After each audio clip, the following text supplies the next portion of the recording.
Hüdapar Malatya Gençlik Kolları Başkanlığımızın düzenlemiş olduğu Mustazaflar Haftası programımıza hoş geldiniz, sefalar getirdiniz. Bismillahirrahmanirrahim. İnnellezîne tevaffâhumul melâiketu zâlimî anfusihim kâlû fîmâ kuntum kâlû kunnâ mustad'afîne fil ard kâlû ألم تكن أرض الله واسعة فهاجروا فيها فأولئك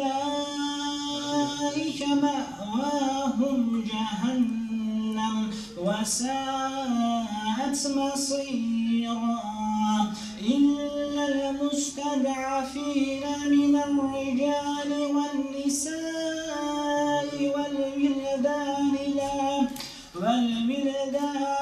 لا يستطيعون حيلة ولا يهتدون سبيلا فأولئك عسى الله أن يعفو عنهم وكان الله غفورا رحيما. Malumunuz olduğu üzere başta İslam coğrafyasında olmak üzere yeryüzünün her yerinde mazlum ve mustazaflarına uğradıkları, her türlü haksızlığa, zulme, zorbalığa ve katliamlara dikkat çekmek amacıyla Mustazaflar Cemiyeti tarafından 16-23 Mart tarihleri arasında kurulan Dünya Mustazaflar Haftası'nı biz de parti olarak, il teşkilatımız olarak, gençlik kollarımız olarak anmaya, anlamlandırmaya, istifade etmeye çalışıyoruz. Mustazaf, güçsüz düşürülen, her yönden yalnızlaştırılan, tecrit edilen, saldırı ve katliamlara maruz kalan kimsedir.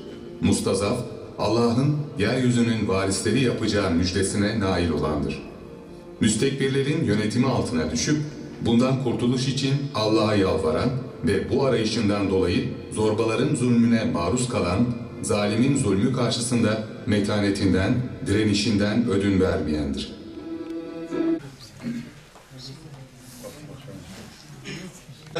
Hüdapar Genel Başkan Yardımcısı Sayın Metin Kaya'yı kürsüye davet ediyorum. Buyurun başkanım. Mustazaflık ya da ezilmişlik bu Müslümanların kaderi olmaması gerekir. Bizim kaderimiz zulüm görmek, ezilmek olmaması lazım. Bunun olmaması için de çaba ve gayret içerisinde olmamız gerekir. Allahu Teala Nisa 97. ayette estağfirullah. Doğrusu o mustazafların melekler canlarını alırken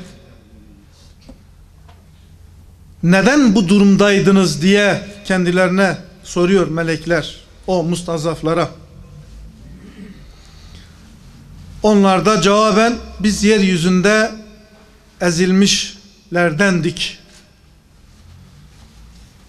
Ama melekler onlara çok müthiş bir cevap veriyor. Allah'ın arzı geniş değil miydi? Hicret etseydiniz. Evet, belki burada melekler o mustazaflara hicret etmeyi vaat ediyor. Fakat bundan öncesi için de bir çaba içerisinde olmamız gerekiyor. Bugün bu zulmü gören bütün Müslümanlar, mustazaflar, ezilmişler, İslam topraklarında bu zulmü görüyorlar. Kendi topraklarında, kendi yaşadıkları coğrafyada bu zulmü görüyorlar. Küfrün merkezinde bu zulmü görmüyorlar. Allahu Teala o mustazaflara hitap ederken onlar küfrün içerisinde küçücük bir azınlık idiler. Ama bugün maalesef Müslüman bir coğrafya içerisinde, Müslümanların içerisinde Müslümanlar adıyla Müslümanlara zulmediliyor. İşte asıl üzerinde düşünülmesi gereken bunlardır. Bugün Yemen'de bir zulüm vardır, bir katliam vardır. Vuran da Müslüman, vurulan da Müslüman. Vurduranlar da Müslümanlar, sözde Müslümanlar. Müslümanların eliyle. Ve yansıyan haberlere göre belki her gün yüzlerce çocuk açlıktan Yemen'de ölüyor. Silahla katledilenleri saymıyoruz. Suriye hemen yanı başımızda. Halini görüyoruz. Ya da Filistin'de, ya da Irak'ta, ya da Pakistan'da, ya da Afganistan'da. Müslümanlar zulüm altında ve birçoğumuz bu zulme de boyun eğmişiz, kabullenmişiz. Bunun en acılı tarafı da Mısır'da. Geçen hafta Mısır'da gencimiz idam edildi, sessiz sedasız. 18 miydi? Kimseden ses çıkmadı. Ama eğer haberleri takip ediyorsanız dünyanın herhangi bir köşesinde birisi idam edildiğinde o 3 maymunu oynayan dünya idarecileri kıyameti koparırlar. Ama Mısır'dan ses çıkmıyor. Çıkmadı da.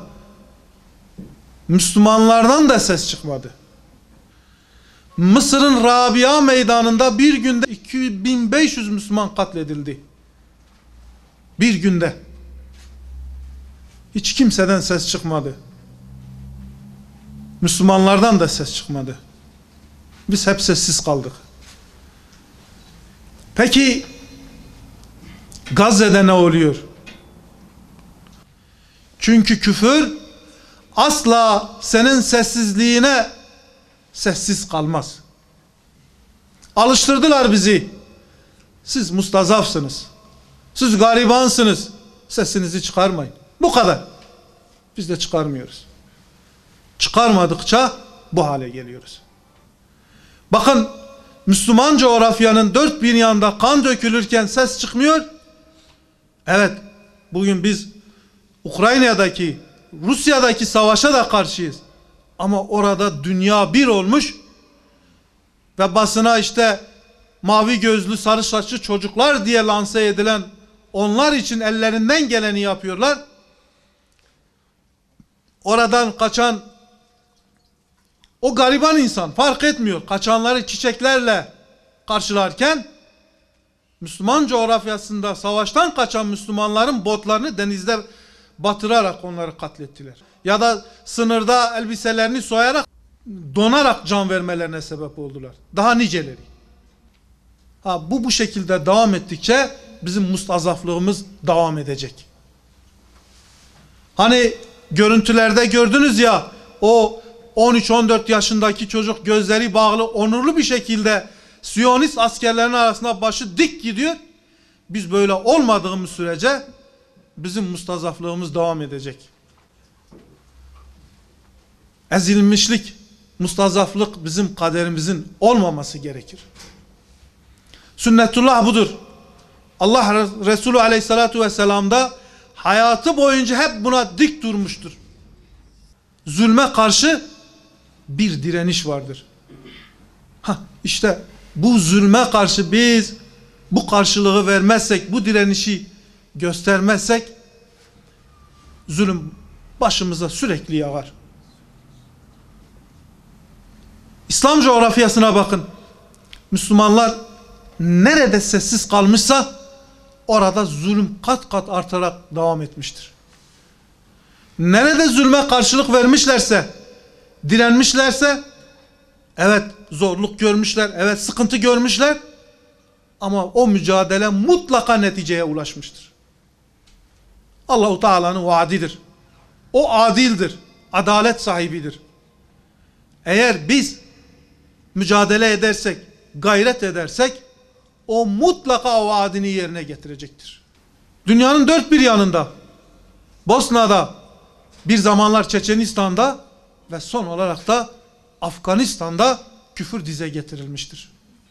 Aç bırakılmalarına rağmen Afganistan'daki Müslümanlar mücadeleyi kazanmıştır. Bütün dünya bugün onları aç bırakma yarışına girmesine rağmen dize getirilmiştir. Bakın, dünyanın dört bir yanında sıkıntı çıktığında batılı üç maymunu oynayan yardımseverler yardıma koşarken bugün Afganistan'a karşı sessiz kalıyorlar. Niye? Orada Afganistan'da Müslümanlar zaferi kazandılar. Onları mağlup ettiler. Bunları bu sefer açlıkla terbiye etmeye çalışıyorlar.